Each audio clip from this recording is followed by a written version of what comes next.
The reinforcement of slab is more complicated than that of the other members like the columns, beams, or walls. The estimation would also need more analysis. Learn the methods here in quantity surveying.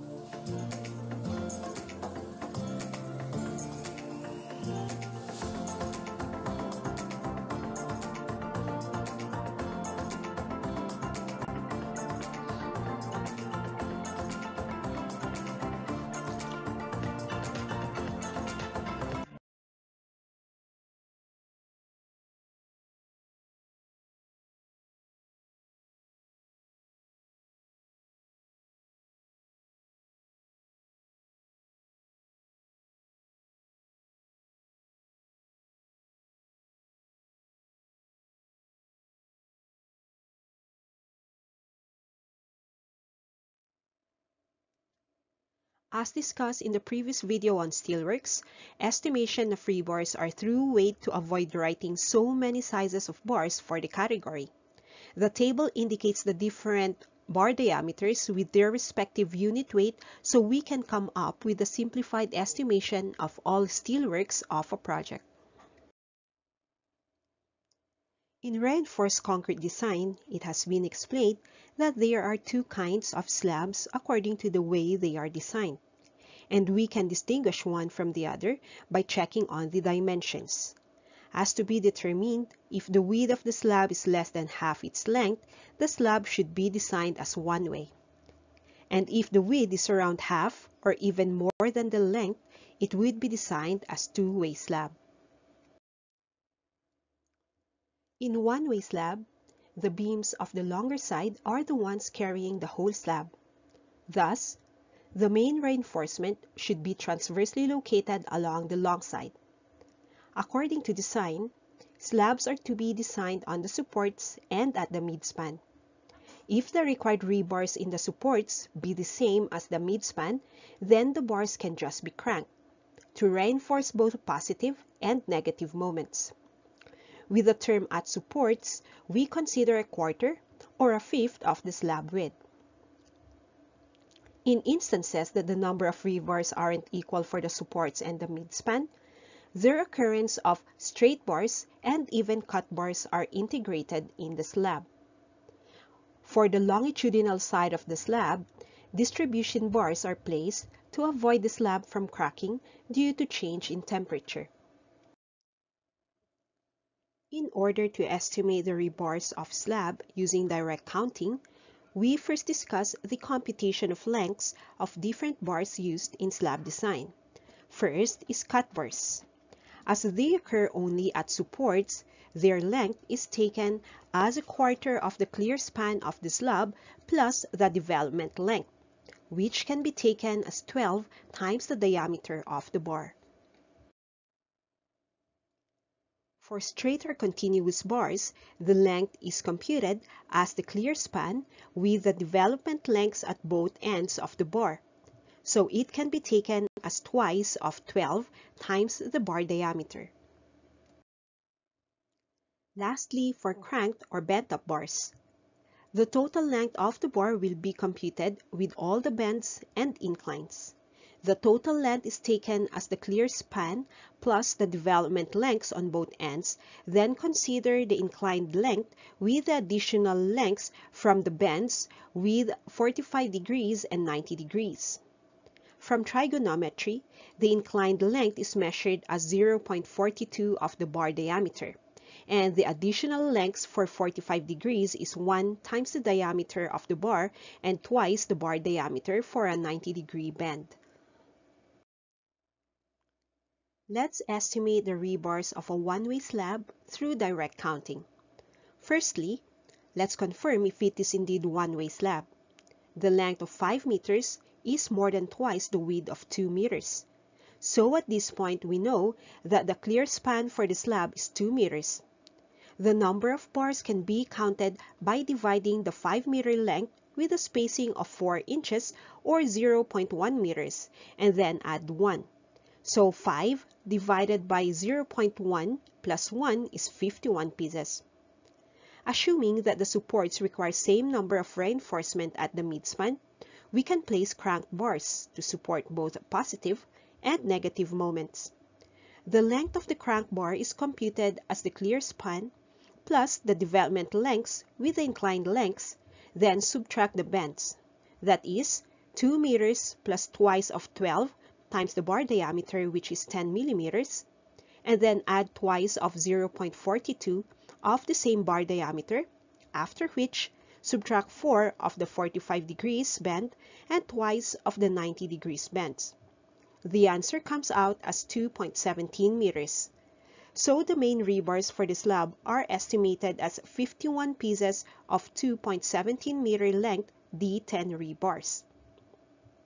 The total weight is then computed as 51 times 2.17 meters with 0.617 kilograms per meter for D10, and that would give 68.29 kilograms. Moving on with the distribution bars, which will be laid along the longer span of the slab.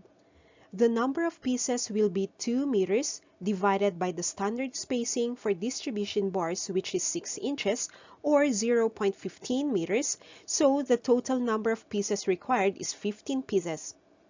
Distribution bars are straight, so the length will only consist of the clear span plus the development lengths.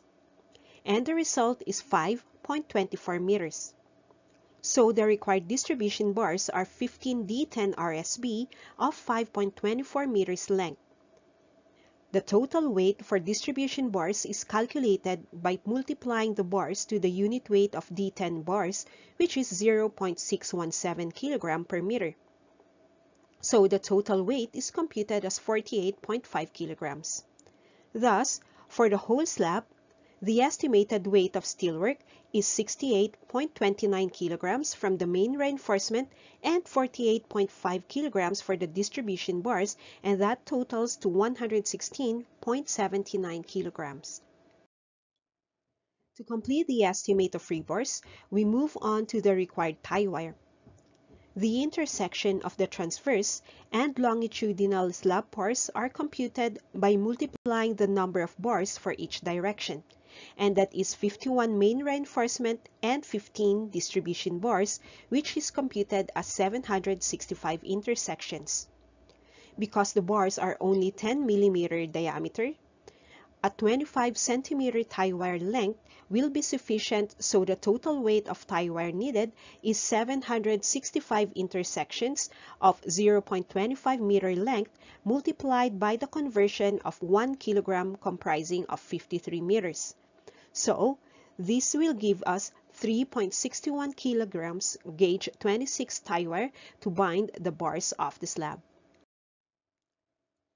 The other method of estimating slab reinforcement is through the area and using a table as shown. The estimator only needs to identify the required spacing of each bar in the slab and decide on the length of bars to be used. The weight of the tie wire is also computed by using a factor. Let's show the use of the table with the same problem we solved earlier. With a slab of size 5 meters by 2 meters and D10 millimeter rebars, which are spaced every 4 inches on centers, we simply take the area. That is 5 meters by 2 meters, so it is 10 square meters area for the slab. With 4 inches on center spacing, check the table for 10 centimeters. If we opt to use 6 meter bars, the factor is 3.667. All we need to do is to multiply the area with the factor. That is 10 square meters with 3.667 pieces per area, and that would be 36.67 or around 37 pieces of rebars. Take note that we are talking about 37 pieces of D10 RSB with the length of 6 meters, so be careful when converting it into weight. The total weight of the rebars would be the number of the RSB multiplied by the weight of one piece of the length, and for D10 millimeters by 6 meters, that would be 3.702 kilograms per piece of 6 meters length of D10, and that is equal to 136.98 kilograms. Moving on with the tie wire, we will use 25 centimeters to bind D10 bars, so the factor is 0.242 multiplied by the area, and it gives 2.42 kilograms of tie wire for the slab. The case for two-way slab is also similar process with a different set of table. Just the same, the number of bars per length is given with the weight of tie wire required. The next example is to estimate the rebars for a 5x5 slab. The length is same as the width, making the design a two-way slab with an area of 25 square meters. The spacing of rebars is 5 inches on centers, so if we opt to use 6 meter length bars, check factors with 12.5 centimeters spacing at 6 meter bar length and 25 centimeters tie wire. For the rebars, the area of 25 square meters would have to be multiplied by the factor 3.549 as shown from the table. And it gives 88.73, or that is 89 pieces of D10 by 6 meters. The total weight will be 89 pieces multiplied by the weight of one piece of D10, 6 meters long, and that is 3.702 kilograms. So the weight of rebars is computed as 329.48 kilograms. The tie wire, on the other hand, is taken as 25 square meters by 0.279 kilograms per square meter, and that is 6.98 kilograms.